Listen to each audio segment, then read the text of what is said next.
God gave him the opportunity to search and to meditate on many various religions of this world. और मैंने एक बात पाई And one thing he found, कि विश्वास जो है that faith, वो यीशु मसीह के द्वारा इस संसार में सही मार्ग में आया। faith came into this world through one medium, that is the Lord Jesus Christ, in the right way. CJ Lewis जो प्रोफेसर थे ऑक्सफोर्ड यूनिवर्सिटी में, Professor C.J. Lewis from Oxford University, वो परमेश्वर के अच्छे दास थे और एक दार्शनिक थे, ज्ञानी थे। he was one of God's good, faithful servants. उन्होंने कहा कि सबसे ज्यादा इतिहास में यीशु मसीह ने नरक के बारे में और स्वर्ग के बारे में बहुत साफ रीति से बताया। Here he said that the very clearly understanding about what is heaven and what is hell is been given by the Lord Jesus Christ. इतना ये दो चीजों का चुनाव करने का हमें और कहीं भी नहीं लिखा गया है।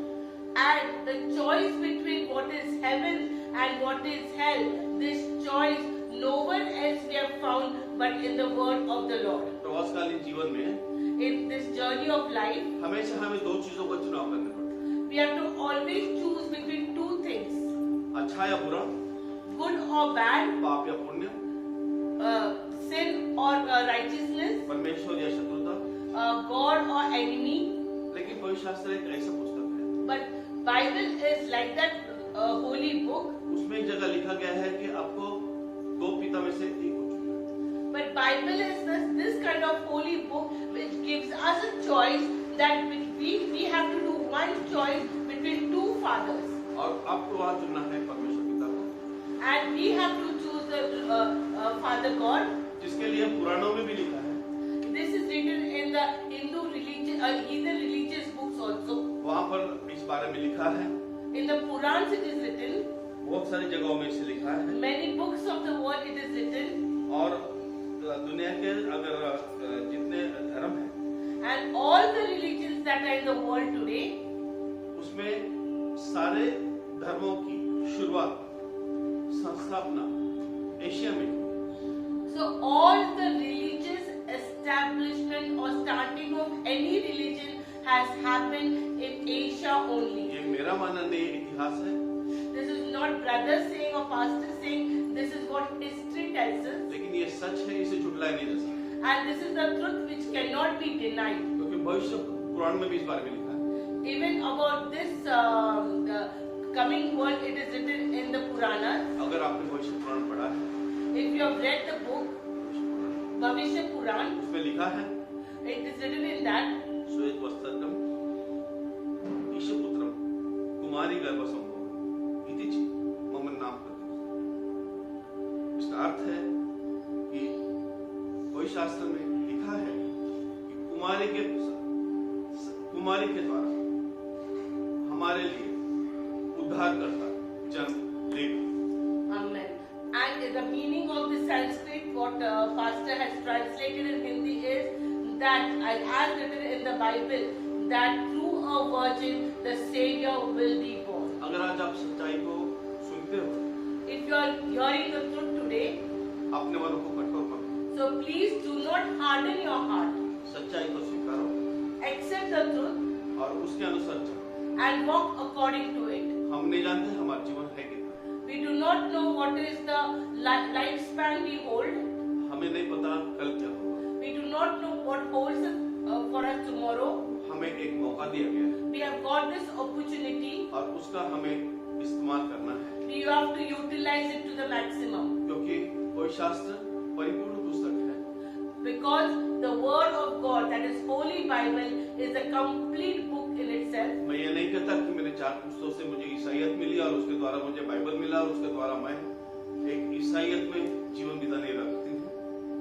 Pastor is not saying that because of reading 4 books and because he got the Bible, he's talking about Christ and Christian living.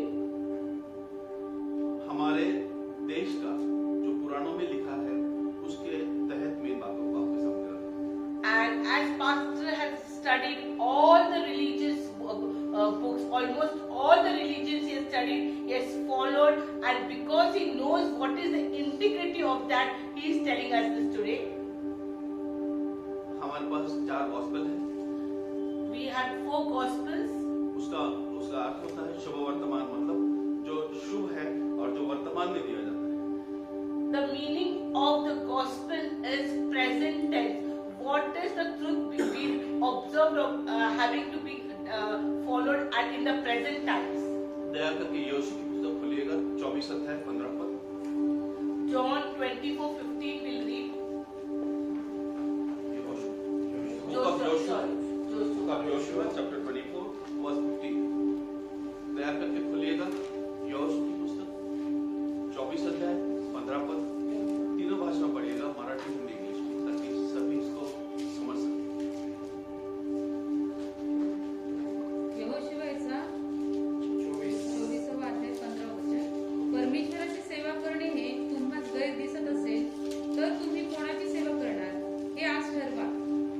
महानदापलीकडे तुमच्या पूर्वजांनी जे देव पूजिले त्यांची किंवा तुम्ही राहत आहात त्या देशातल्या अमोऱ्यांच्या देवाची मी आणि माझे घराणे तर परमेश्वराची सेवा करणार। Joshua 24:15. If you are not willing to serve him, decide today whom you will serve. The gods your ancestors worshipped in Mesopotamia or the gods of the Amorites in whose land you are now living. As for my family and me will serve the Lord. Marathi, Hindi झालं, हिंदी। और यदि यहोवा की सेवा करनी तुम्हें बुरी लगे तो आज चुन लो कि तुम किसकी सेवा करोगे, चाहे उन देवताओं की जिनकी सेवा तुम्हारे पुरखा महानद के उस पार करते थे, और चाहे एमोरियों के देवताओं की सेवा करो जिनके देश में तुम रहते हो, परंतु मैं तो अपने घराने समेत यहोवा ही की सेवा नित करूंगा। इसलिए मैंने आज कहा आपको, That's why pastors. आज अगर आप वचन को सुनते हो तो अपना हृदय कठोर मत कीजिए। So if you hear the word today, please do not harden your heart. हो सकता है आज का मौका आपके जीवन में ना हो, It might be that again this opportunity you might not get, या मैं नहीं रहूं। or we might not be there. क्या हम कल के लिए तैयार हैं? Are we ready for tomorrow? क्या हम अन्य देवताओं के पीछे जा रहे हैं या हमारे परमेश्वर को हम समझ रहे हैं? Are we going after other gods, or are we understanding the true living God? मूसा ने पिछले पुस्तक में 30वें अध्याय में लिखा है, And Moses has written before that in the 30.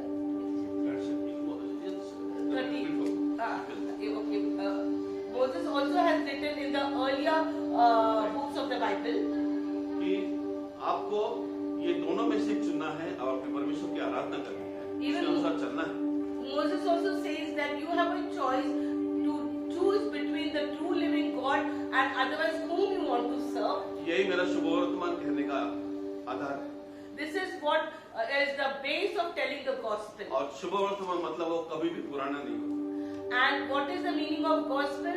That is something good that will not fade out or become old. और उसके अनुसार हमें वर्तमान में चलना है। And according to the gospel, we have to walk in the present.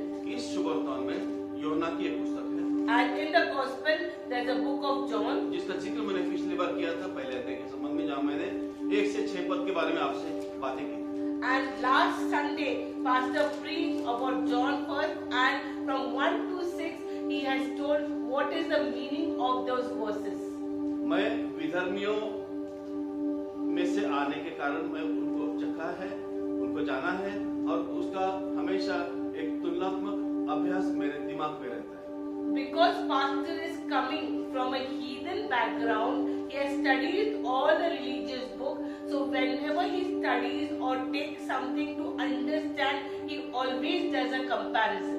तो जैसे ये 1 से 6 वचन यूहन्ना से समाचार के पहले 1 से 6 वचन पहले अध्याय में जो दिए हैं। So as the words that are written in John 1 to 6, according to those words, what are written? वहाँ लिखा है कि पहले शब्द था, शब्द परमेश्वर था, जो कुछ शब्द के बारे में वहाँ लिखा है। And in that chapter 1 to 6, it is talked about word. What in the beginning there was word, and how the word established, how the word came into flesh, and how the word completed its work. पुराणों में भी लिखा है उसके बारे में। And in the Puranas also it is written, वहाँ लिखा है शब्द ब्रह्म, शब्दाक्षर ब्रह्म, शब्दों शब्दाक्षर पर। मतलब शब्द जो है वो पहले था, शब्द ब्रह्म था और शब्द सब कुछ था। तो अब यहाँ पर लिखा है उसने मनुष्य में वस्तु की, उस शब्द को वही शास्त्र में पूर्णता दी गई। so in the Puranas also it is written that first was word, the word was Brahma, and word was everything. In the Bible also it is written, in the beginning was word, word was God, and word became flesh, and word was with God. मैं आपको एक बात कहने भूल गया। Pastor forgot to tell about one thing, वहाँ पर मैंने कुछ पैड ला के रखे जो पिछली बार मैं जिक्र किया था, and Pastor has bought small notebooks and kept here. और पेन भी अगर किसी को लिखना चाहे बातों को, हो सकता है मेरे जीवन में इसकी कीमत बहुत ज्यादा है। अगर आपको कीमती लगता है तो आप पेन लेकर के उसको आप अपने उस पैड में लेकर के अपने साथ आप लेके जा सकते हैं। So Pastor has made provision of some small notepads and pen. So whatever he is referring to you from here, as he is having great study on this other religions and the Word of God. So whatever you feel important and to note down the reference, you can please take this pen and you can take the book and note it और down. यहाँ उठकर आने के लिए शर्माने की जरूरत नहीं है, आपका अपना परमेश्वर का घर है।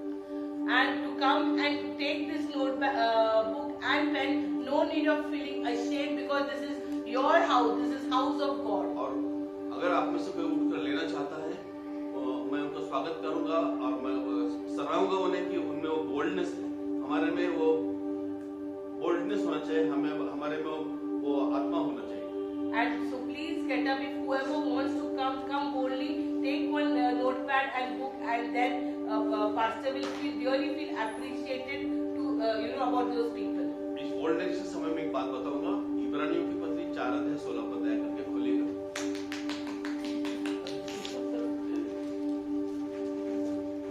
इब्रानियों की पत्री 4:16 पर। Let's take Hebrews chapter 4 verse 16.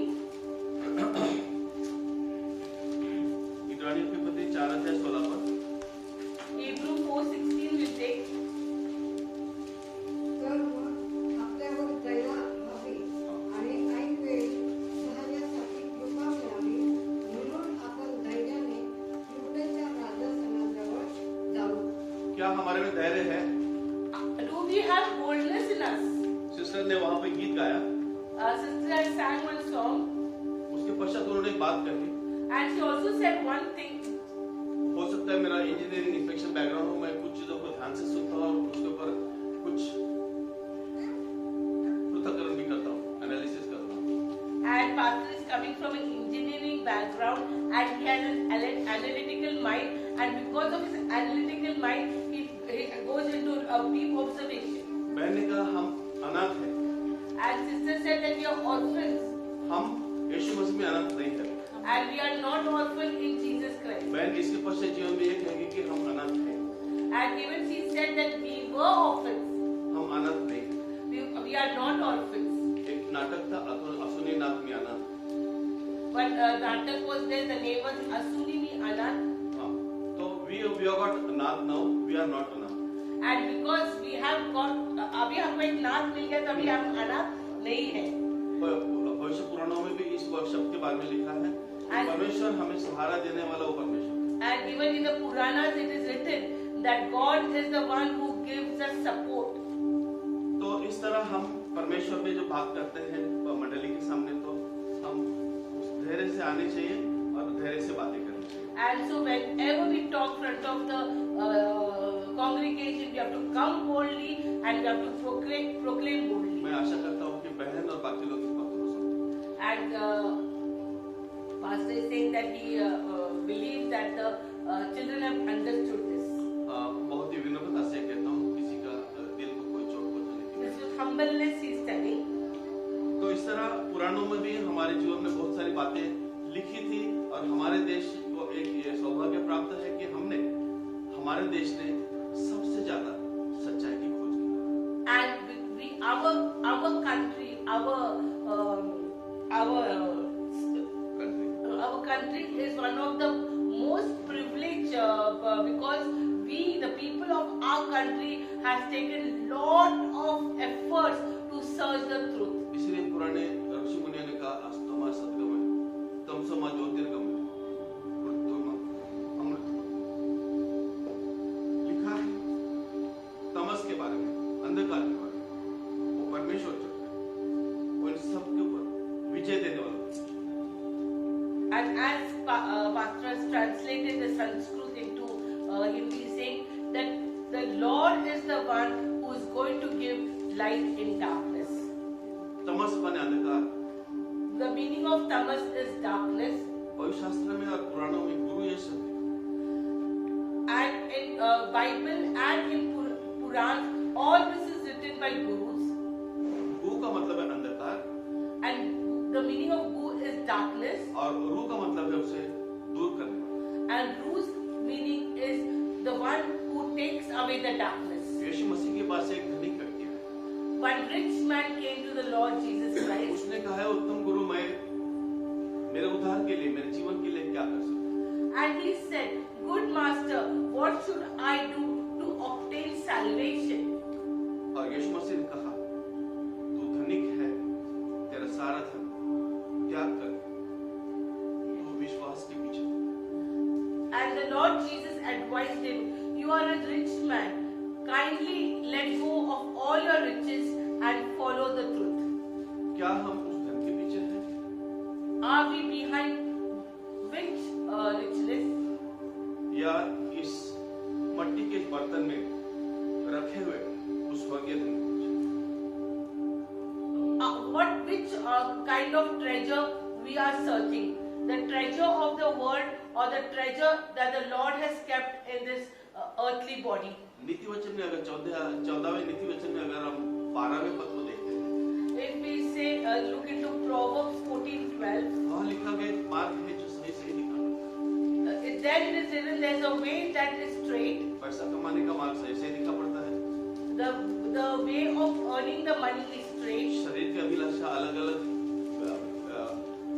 लोगों के पीछे, स्त्रियों के पीछे, पुरुषों के पीछे जाना सही दिखाई पड़ता है। The flesh of lust of flesh leads us into different ways.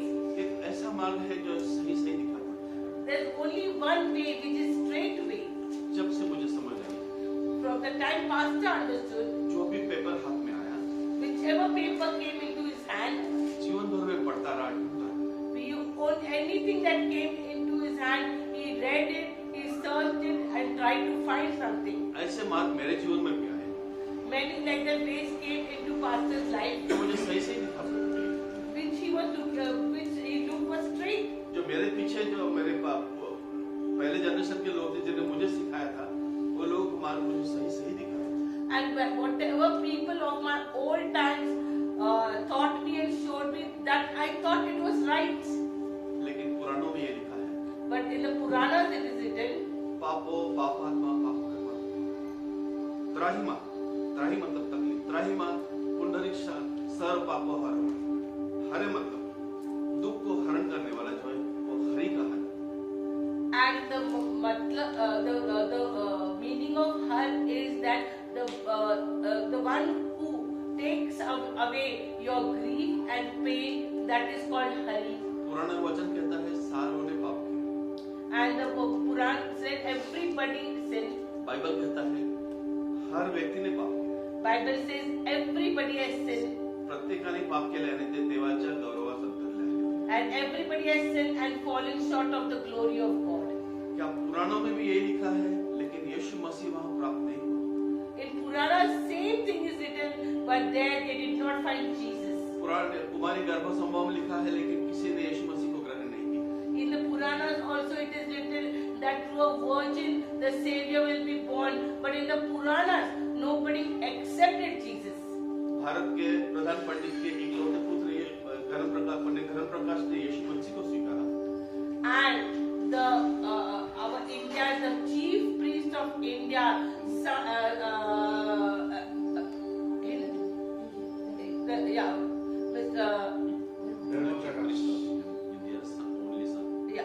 the chief priest of India's only son Dharma Prakash Sharma, he accepted Jesus Christ. वो मेंबर ऑफ पार्लियामेंट थे, He was in the parliament. Congress Pradesh committee के अध्यक्ष general secretary थे, He was the general secretary of Congress.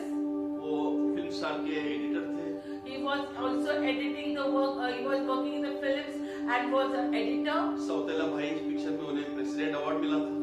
And he got even award in the Step Brother this film. He got an award also. Bharat सरकार की ओर से वो film cinematography के लिए की रशिया में चले गए थे। And through India, he went to Russia for doing further studies. उनके साथ जब मैं बात करने के लिए बैठा, एक 1-to-1 एक होटल में हम, उन्होंने मुझे अपनी जीवन में काफी मदद की।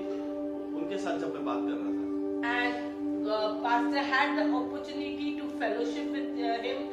He was the one person who encouraged pastor in this Christian journey.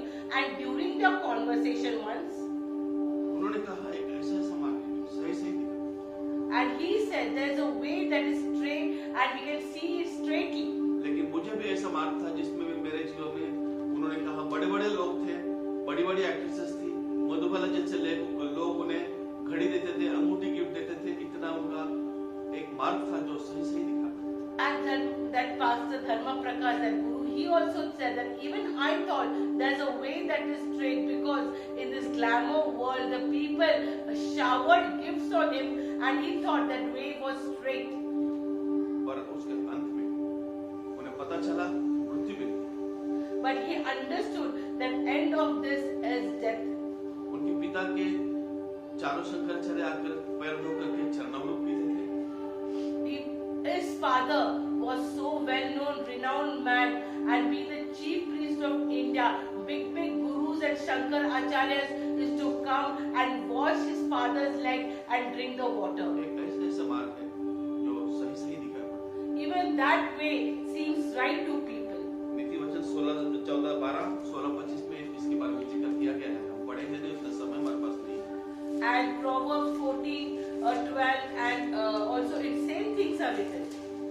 इसलिए जब हमें विश्वास समझता है, साफ साफ दिखाई देना शुरू होता है, उसका अध्ययन कीजिए, उसमें चलिए। So when you come to know the truth, when you understand the truth, when you build yourself on that truth with faith, please go behind the truth. और उस सच्चाई को स्वीकार कीजिए जो वैश्विक सत्य है, universal truth। Or accept that truth which is universal truth. उसमें कोई दो राय नहीं है। There is no repetition in that. और आपको उस विश्वास में चलने के लिए, जैसे मुझे किसी ने फोर्स नहीं किया, मुझे किसी ने पैसा नहीं दिया, मुझे किसी ने आने के लिए फोर्स नहीं किया, मैं अपने पैरों से यहाँ आया। और उस समय का अभी के जीवन में जो मैं महसूस कर रहा हूँ, चाहता हूँ कि उसे आप भी महसूस करें। So when something is universal truth and when pastor understood this truth, there was no force on him.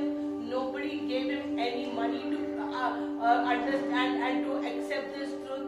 And pastor is saying that from the day he has understood the truth, he is experiencing what he was following and what he is following now. जैसे अभी उन्होंने कहा था कि विश्वास में जब चलोगे तो आपको तकलीफ होगी।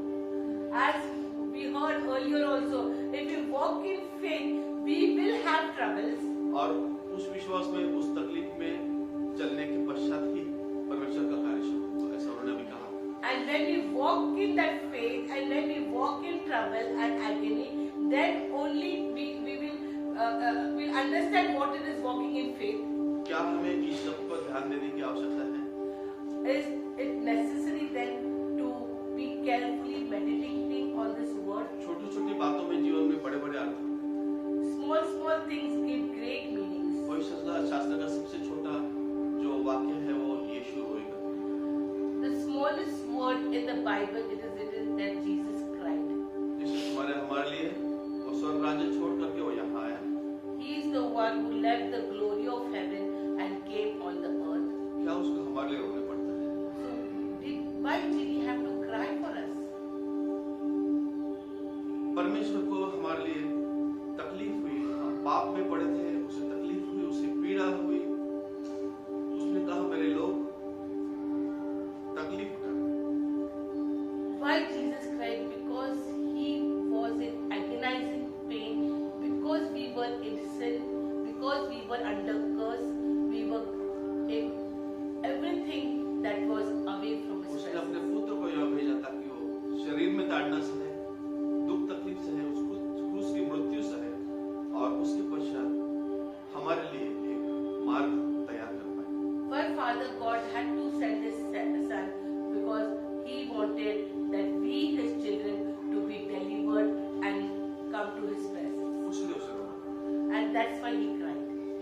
शरीर की तकलीफों को ताड़ना कहते हैं, All the bodily pains is correction. और वो उसे सहनी पड़ी ताकि हम आत्मिक और शारीरिक रूप से इसमें से बचाए जाए। And that he had to bear so that physically and spiritually we will be saved. थोड़ी समय पहले मैंने कहा आपको पता नहीं कि आपका जीवन कब तक है। Some time before pastor said, we do not know till what time our life is. और अगर हम इस जीवन में जीना चाहते हैं सही मार्ग में, And if we want to live in this one life in the right way, जिस कारण को रोया उस अगर कारण को हम सही साबित करना चाहते हैं, for what reason he cried, and if that reason we want to prove it right, आपको अपने जीवन पर, आपकी पढ़ाई पर आपको ध्यान देना पड़ेगा। then we have to inspect our own life. We have to see how it is. Bharat के पुराणों में 37 बार इस उदाहरण के बारे में जिक्र किया गया, भविष्यवाणी की गई। About this statement which we just said, 36 times it is written in the Puranas. मायूस मत होइए, Do not be troubled, क्योंकि पवित्र शास्त्र जो है वो सभीों को क्षमा करने वाला वो पुस्तक है। because the Holy Bible is the only book which shows the way that everybody can be forgiven. यहाँ पापों की क्षमा है, There is forgiveness of sin क्योंकि लहू बहाए बिना पाप की क्षमा है। because there is no redemption without the blood, और आपके लिए वो लहू बहाया है, and that blood was shed for us. आपके लिए वो बिल चुकाया गया है। Our bill was paid completely by our Lord Jesus Christ. अब आपको होटल के काउंटर पे जाकर बिल नहीं देंगे, We have to not go and pay our own bill. आपके लिए वो कार्य परिपूर्ण किया गया है। That complete work is being done by the Lord Jesus Christ. इसलिए अब आप अगर पीछे मुड़ के अपने जीवन को देखते हो आज के बाद, So then today, after today, if you turn back and look behind, आप कहोगे कि मैंने किसी को धोखा दिया, मैं किसी के साथ गलत किया, मैं किसी का व्यवहार खराब किया, मैं किसी से पैसा लूटा, मैंने कुछ भी गलत किया। अगर आप अपने आप को किसी कारण दोष दे रहे हो, so if when you look and reflect your past life and you say that by my life, if I have hurted anybody, if I have deceived anybody, if I have caused pain and agony to anybody, यीशु मसीह की मृत्यु ऐतिहासिक है। the death of Jesus Christ is historical. आप किसी भी घटना का अगर क्रम देखो तो उसमें ईसा के पूर्व, ईसा के बाद ये हमें मिलता है लिखा।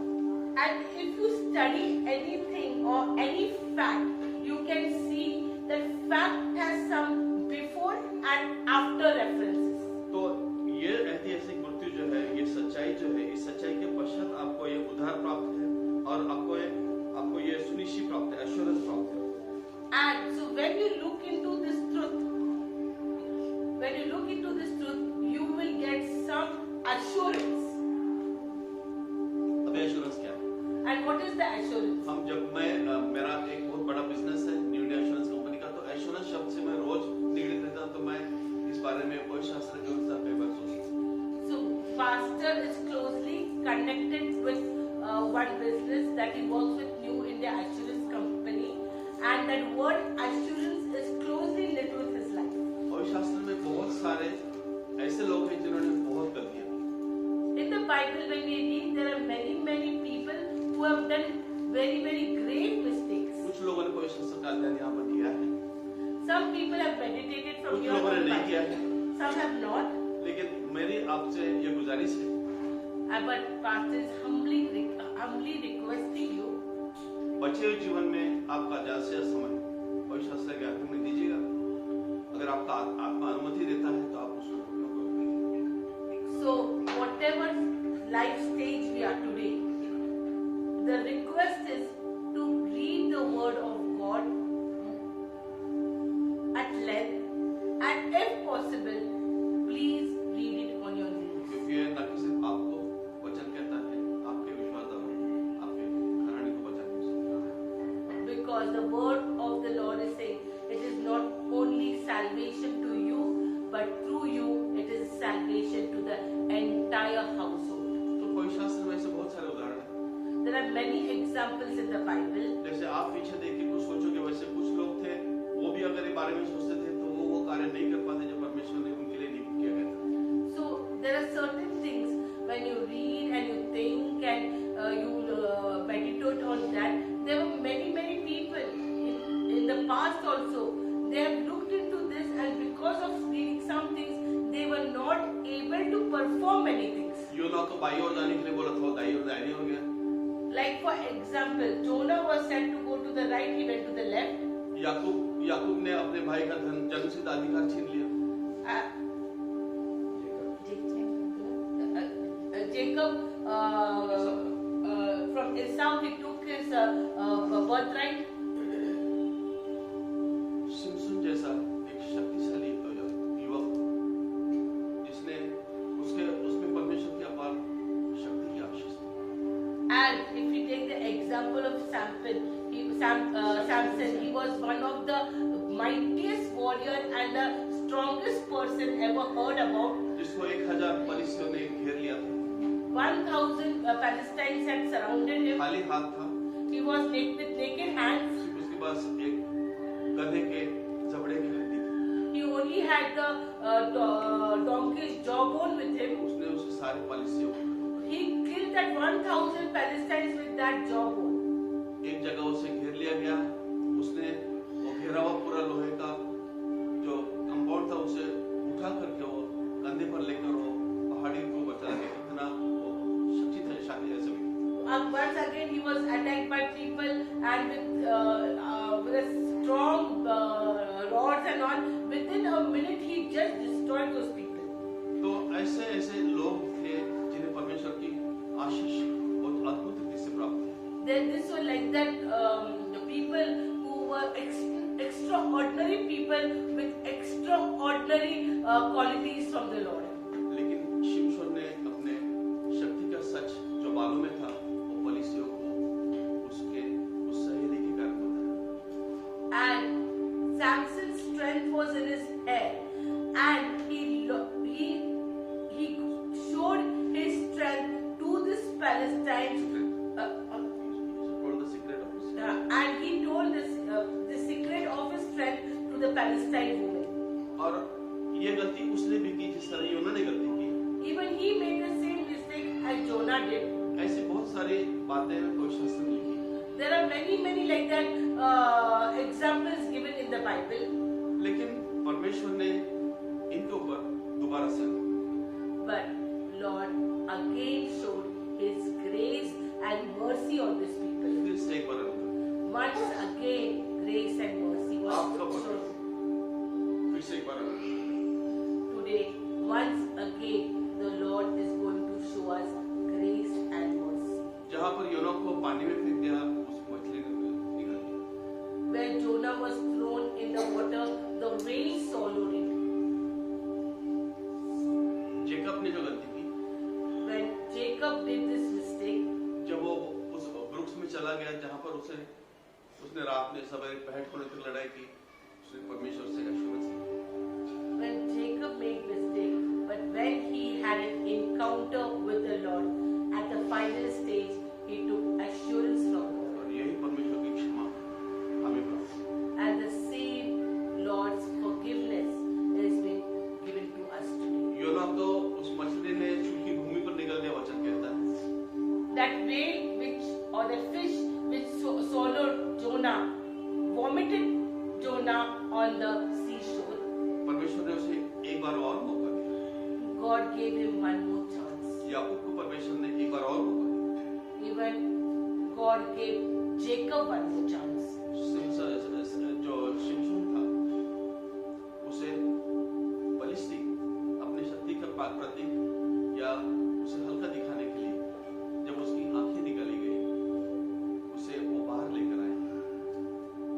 And when Samson, when he was tortured by his enemy, when he told the secret, the enemy captured him, and they captured and they gouged his eyes, and he was not again.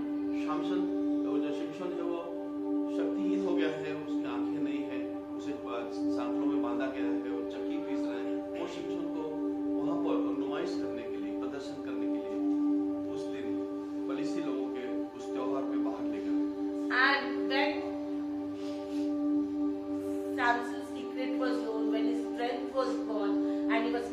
by the Philistines. Philistines one day, to make mockery of Samson, they brought him in a public place. और उसके पश्चात परमेश्वर ने उसे फिर एक बार वो शक्ति दी। And even in spite of all what happened in Samson's life, though he was blinded, tortured, bound, once again God gave him the mercy and grace and opportunity. और जहाँ पर उसे बांधा गया था, वो पिलर के ऊपर वो सारी इमारत खड़ी थी। परमेश्वर ने उसे दबा करके तोड़ करके वो बिल्डिंग ढाने के लिए शक्ति दी। And the place of mockery where he was tied between two strong pillars, God gave him the strength to destroy the Philistines by breaking those pillars. संभवतः उतने लोगों की उसने हिंसा की जितनी संभवतः उसने जीवन में नहीं की। And he brought to death so many people in his handicappedness, more than what he had done when he was hale and happy. क्या आप यकीन करते हैं कि परमेश्वर आज फिर से एक बार आपको भी आपकी गलतियों की क्षमा करके विश्वास में लाने योग्य है? Do you believe this? That once again God will forgive your past, God will forgive your sins and bring you back to what is the truth. परमेश्वर के ऊपर विश्वास रखो, Have faith on Lord वो Jesus आपको Christ. लज्जित नहीं करेगा। He will never put you to shame. हमारे पास यहाँ पर अच्छे विश्वास करने वाले लोग हैं We have many people who are strong in faith और उनके पास बहुत अच्छी मजबूत साक्ष्य है। and have strong testimony. भाई पाटिल ने परशुराम ने जो अपनी साक्ष्य इस कलसी में रखी है। Our brother Patil, our brother Parshuram, who have kept the testimony in this church. हमने इनकी साक्ष्यों से कुछ सीखा, We have to learn something from their testimonies. क्योंकि हमारे पास विश्वास उस मात्रा में नहीं है जो कोई सके।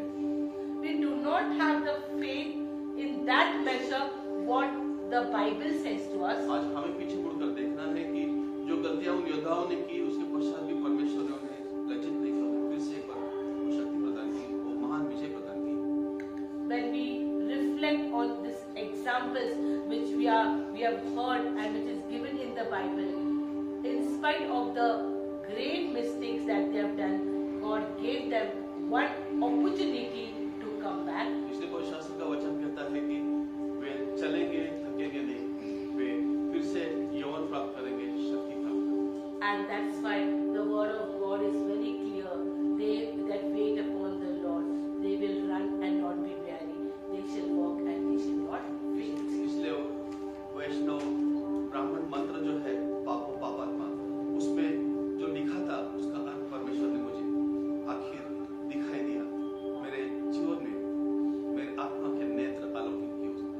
And what is written in Vaishnav and the Brahmin prayer mantra, what is written?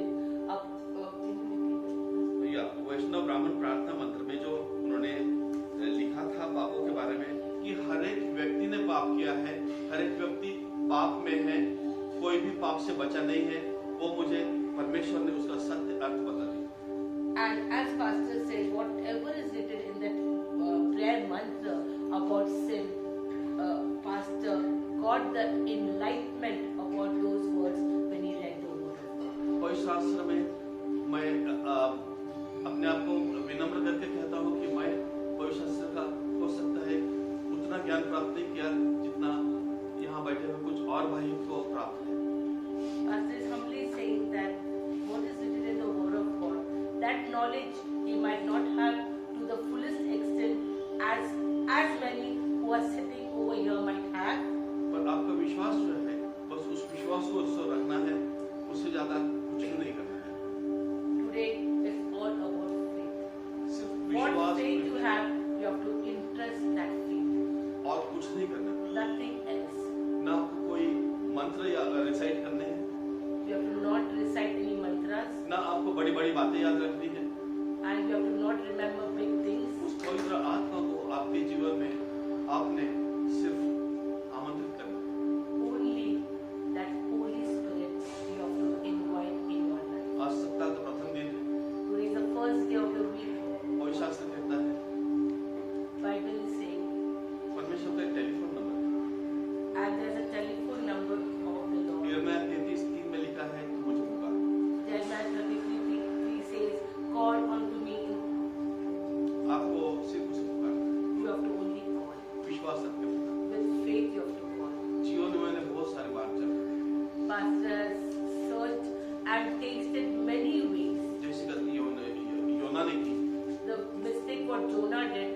गलती याकूब ने की, the mistake that Jacob did, जो गलती शिमशोन ने की, the mistake that Samson did. अगर मैं सच बताऊं, If pastor has to say the truth, वो तीनों गलतियां मैं the three also mistakes pastor has done. मैं एग्जाम्पल नहीं दे रहा हूँ, मैं सच्चाई को भी दे रहा हूँ। The pastor is not giving any example, he's talking about his own life.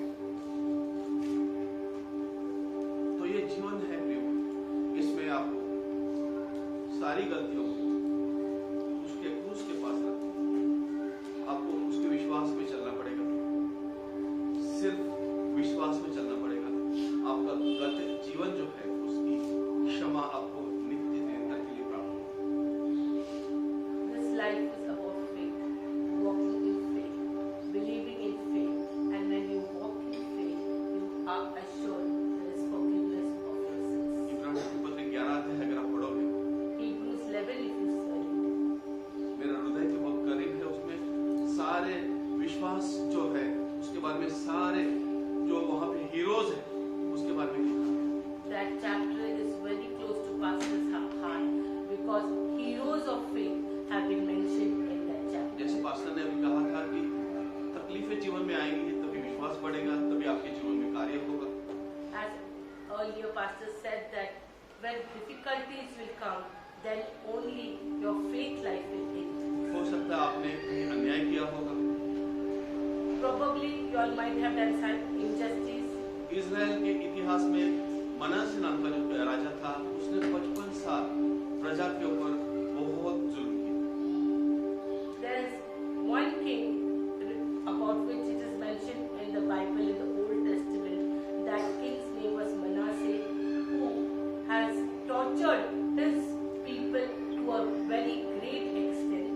पर जब उसका बुरा समय आया, But when his bad time came, जब उसको बांध कर दूसरे राज्य में ले जाया गया, when he was bound and taken to another place, another state, उसका जो गत जीवन था उसकी ओर ना देखते हुए उसने आपको शून्य किया, उस परमेश्वर के पास आया, क्षमा मांगी और परमेश्वर ने उसके बच्चों से क्षमा करके आने वाला एक अच्छा जीवन। and when during that time of tragedy, he did not see what he behaved in the past, but he humbled himself in the presence of the Lord. He asked forgiveness and the Lord forgave him. उसने ये नहीं कहा कि प्रभु मैंने बहुत गलतियां की, मैं आपके इसके लायक नहीं हूँ, मैं अनाथ हूँ, मैं गलती करता हूँ, या मैंने गलतियां की है, मैंने पाप किया है, मैं आपके बताए हुए मार्ग पर मैं नहीं चला। उसने ऐसा नहीं कहा। When he had an opportunity, he did not repeat what he had done before. That Lord, I did this mistake, I did that. But he did not lose that opportunity by repeating the old things. अगर आज आप यहाँ आए, If today you have come here, आपका ये नया जीवन शुरू हो, today your new life is starting. आज आप अपने जीवन का अवलोकन न करते हुए आने वाले समय के लिए क्षमा मांगे, परमेश्वर के मार्ग में आपका नया कदम रखिए। So today, post hearing this message, do not think what has happened in the past, but today is the day of repentance. कभी- Ask forgiveness with the Lord and start a new journey. कभी मैं भी आपके जैसा इस जगह को ढूंढते हुए यहाँ आया था। One day, even pastor, like we who are sitting here, had searched for this place and came to this place. आज मैं आर्थिक रूप की मिसाल नहीं दूंगा, He will not say the glorious things what the Lord has done in his financial life, but मैं आत्मिक जीवन के बारे में बात करने के लिए खड़ा हूं। but he has come here to tell what the Lord has done for his spiritual life. और परमेश्वर ने जो क्षमा का मार्ग मुझे दिया And the way that God showed him about forgiveness, और नए जीवन में उसने मुझे चलाना शुरू किया, and he helped him to walk in the new life. चाहता हूँ कि आप भी उसका अनुभव लो। And pastor is saying that he's requesting that you also taste and see what this new life is. दुनिया में बहुत सारे लोग आए, In this world, many people came. उन्होंने बहुत बड़े बड़े राज्य स्थापन किए, They established big kingdoms. सच्चाई का लोगों के सामने बहुत सारा उदाहरण प्रस्तुत किया, They even demonstrated truth in different ways. पर वो मृत्यु से नहीं बच पाए। But one thing, they